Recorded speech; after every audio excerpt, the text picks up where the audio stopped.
તારીખ 17/2/2024ના શનિવારના રોજ બારડોલી લોકસભાની ચર્ચા વિચારણા કરવા માટે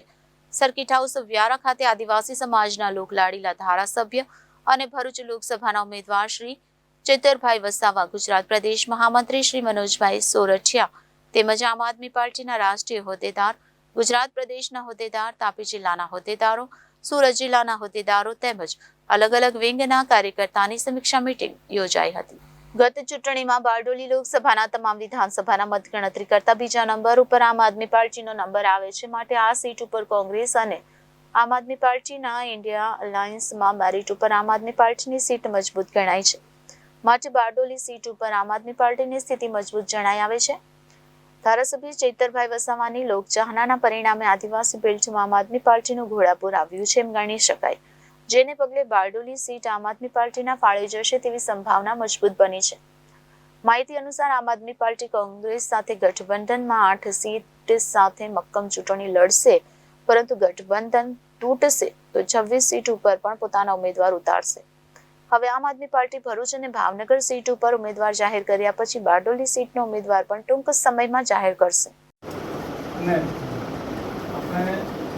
મારી પાસે આટલી માહિતી થઈ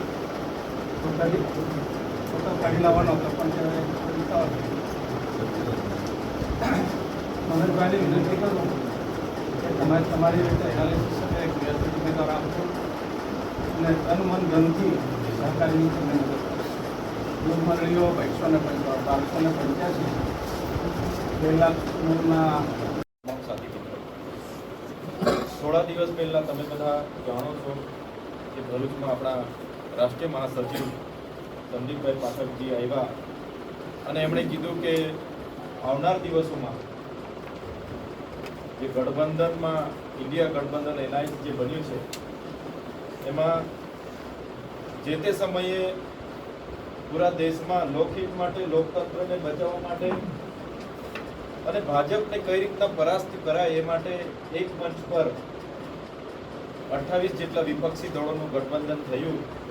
અને એલાયન્સની તબક્કાવાર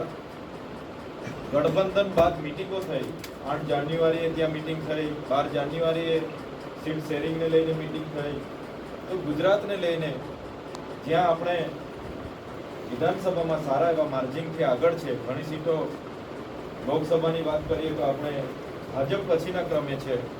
તો એવી બેઠકોને લઈને ત્યાં સીટ શેરિંગમાં વિશેષ ચર્ચા થઈ હશે। એટલે જ્યારે સંદીપ પાઠકજી ભરૂચ ખાતે આવ્યા અને એમણે અડધો કલાક ત્યાં અલગ રૂમમાં બેસાડીને એમણે કીધું કે જે પણ આપણે 8 બેઠકો ઇન્ડિયા એલાયન્સમાં લડવા માંગીએ છીએ તો એ તબક્કાવાર જે તે વિસ્તારની બેઠકોમાં જઈને તમારે ત્યાંનું એનાલિસિસ કરવાનું છે કે ત્યાં આપણા કેટલા ઉમેદવારો લડવા માંગે છે ને એમને સાથે બેસી ને ત્યાંના આગેવાનો, હોદ્દેદારો સાથે મળીને એનું એલાયન્સ એનાલિસિસ કરીને દિલ્હી રિપોર્ટ આપવાની જ્યારે વાત હતી, અમારું વિધાનસભાનું સત્ર ચાલે છે અને એમાં ભરૂચથી લોકસભાના ઉમેદવાર પણ। રિપોર્ટર પ્રીતિ કોટવાલ, જનાદેશ ન્યૂઝ, તાપી।